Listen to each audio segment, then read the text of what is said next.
நிறைவேற்று அதிகாரம் கொண்ட ஜனாதிபதி முறைமையை இல்லாதொழித்து புதிய அரசியலமைப்பினை உருவாக்குவதற்கான அமைச்சரவை பத்திரத்தை நாளை அமைச்சரவையில் சமர்ப்பிக்க உள்ளதாக ஜனாதிபதி மைத்ரிபால சிறிசேன தெரிவித்துள்ளார்.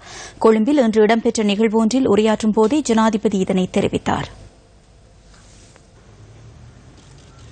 இரட்டை பிரஜா உரிமை சான்றிதழ் வழங்கும் நிகழ்வு இன்று முற்பகல் பிரதமர் அலுவலகத்தில் ஜனாதிபதி மைத்ரிபால சிறிசேன தலைமையில் நடைபெற்றது. இரட்டை பிரஜா உரிமை வழங்கும் நடைமுறை 2011ஆம் ஆண்டில் இருந்து இடைநிறுத்தப்பட்டிருந்த அதேவேளை கடந்த ஜனாதிபதி தேர்தலின் பின்னர் அது மீண்டும் நடைமுறைக்கு கொண்டுவரப்பட்டது. இந்த வருடம் இதற்கு முன்னர் 2 தடவைகளில் சுமார் 600 பேர் இரட்டை பிரஜா உரிமையை பெற்றுக் கொண்டிருந்தனர். இன்றைய தினம் மேலும் 2000 பேர் இரட்டை பிரஜா உரிமையை பெற்றுக் கொண்டதுடன் அதற்கான இன்றைய நிகழ்வில் பிரதமர், அமைச்சர்கள் உள்ளிட்ட பலர் கலந்து கொண்டிருந்தனர்.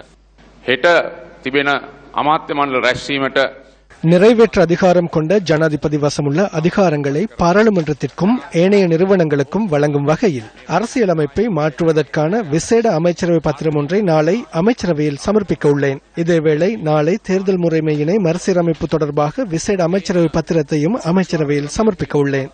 விருப்பு வாக்கு முறைமையை இல்லாதொழித்து ஊழல் மோசடியற்ற வன்முறைகளற்ற நீதியானதும் அமைதியானதுமான தேர்தலின் மூலம் மக்கள் அரசாங்கத்தை அரச நிறுவனங்களையும் நிறுவுவதற்கான சந்தர்ப்பத்தை ஏற்படுத்தி கொடுக்க உள்ளேன்.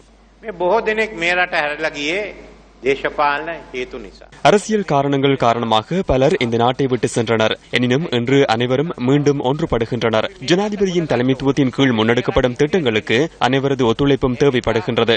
நாம் இந்த நாட்டை கட்டியெழுப்ப வேண்டும். நாம் இந்த நாட்டை முன்னோக்கி கொண்டு செல்ல வேண்டும். எனவே எமது இந்த திட்டங்களுடன் இணைந்து கொள்ளுமாறு இன்று இரட்டை பிரஜா உரிமையை பெற்றுக் கொள்ளும் அனைவருக்கும் நாம் அழைப்பு விடுக்கின்றோம்.